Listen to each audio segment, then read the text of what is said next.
From conqueror to god. Today, we're exploring how history turns extraordinary, world-altering leaders into living myths.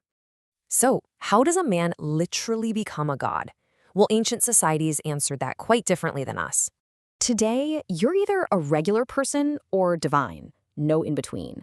But the ancient world was way more fluid. Take Alexander the Great. He's the ultimate example of what we call the world conqueror effect in action. He conquered the entire known world before turning 33. He absolutely shattered normal human limits.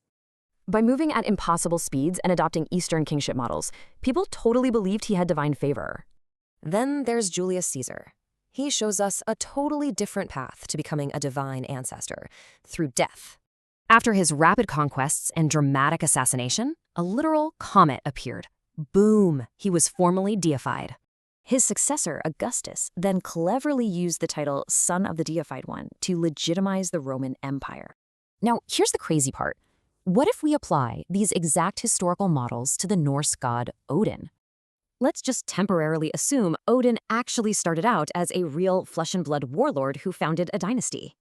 Look at this.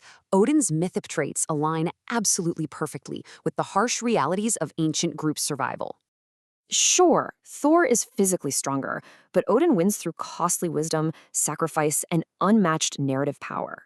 Modern leaders value safe transparency.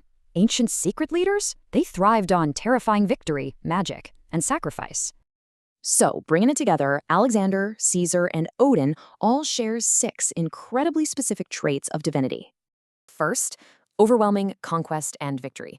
Second, establishing sacred ancestry. And third, completely reordering their political worlds. Fourth is supernatural charisma. Fifth, controlling memory. And sixth, crossing impossible physical and historical boundaries. Ancient people didn't confuse fantasy with fact. Deification was just a logical way to explain larger-than-life leaders. Claiming descent from a deified founder magically turns brutal political dominance into sheer, religiously sanctioned destiny. Because when a man's story perfectly explains an entire people, he just doesn't remain merely a man. So, think about the ancient myths you know. What real human history might actually be hiding beneath?